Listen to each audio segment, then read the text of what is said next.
Why will that not happen? I call the honourable member Moana Maki. Tēnā koe, Ms. Maki. Thank you very much, Mr Chair. And I too want to comment on part 2 of this piece of legislation, the role of the community housing sector in the government's plans, and also the reviewable tenancy policy, if I get time, Mr Speaker. Now, when the Housing Shareholders Advisory Report was released, and that was a group of people that came with a wealth of background and experience in terms of understanding what really needed to significantly change if we were to address the pressures in social and affordable housing in New Zealand. When that report was released, it came with one very, very firm and stark message from that group, which was, please do not cherry pick.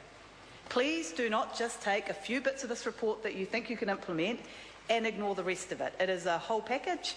It is an entire strategy.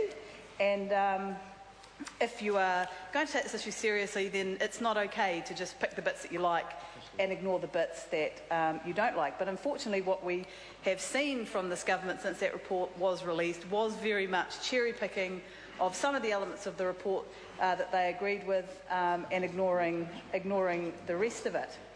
And whilst I think it's a very positive step forward to extend the income-related rent subsidy to community housing providers providing social housing, I will point out that it is only $27 million over 4 years, so that is not going to cover even the current community housing providers that are providing social housing. So those ones that exist there already, that's not even enough money to cover what's already being done, let alone what this policy was supposedly attempting to do, which is to build more of these third sector social housing units. So laudable kind of policy aim, but the reality is there's not enough money to even pay for what we've already got, let alone to build this sector up.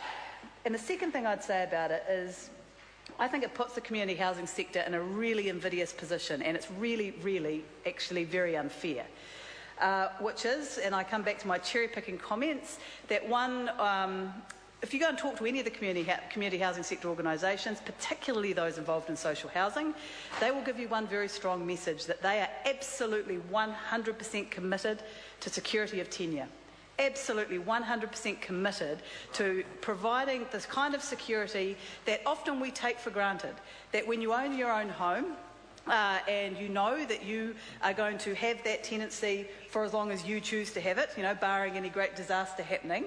A lot of people take that security for granted, and the benefits that come from that security, the benefits for children growing up in those homes where their parents can put down roots in their community, can know that their children aren't going to be moved from school to school as they struggle to find accommodation. And what we know from endless research in the education area is that transience is one of the worst, or one of the worst things that you can put on a child, and will have one of the biggest negative impacts on their learning ability, is if they're moving from school to school and never able to settle down. And the awful thing about this reviewable tenancy policy, which now the community housing sector are going to have to apply if they want to access those income-related rent subsidies, which runs up against everything they stand for, the worst thing about it is that for most people it's never going to apply. But you'll get insecurity for 100% of tenants who are under this policy. So for something that addresses a small number of tenants who in the past Housing New Zealand just used to actually work with them as human beings. You know, remember when Housing New Zealand actually treated tenants like human beings and were allowed to develop relationships and didn't have a government that removed that personal relationship between tenants and tenancy managers. Back then, the tenancy managers would work with the families. When circumstances changed, they would work to move them on. And as I said to the Minister before, the two biggest issues that were stopping people moving on wasn't that they were so selfish that they refused to move because they didn't want a more needy family to have the state house.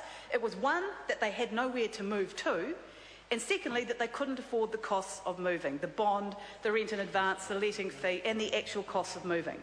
So those were what was stopping tenants from moving on, and nothing in Part 2 of this bill around reviewable tenancies does anything to fix either of those two things. So the problem will continue to go on. We'll shuffle people out onto the streets, not knowing where they're going, not caring where they're going, seemingly, and the core problems will not be fixed by part 2 of this piece of legislation. So, Mr Chair, Mr Chair. I call the Honourable Member Dr David Clark. Thank you, Mr Chair. This is a pleasure to speak on part 2 of this bill.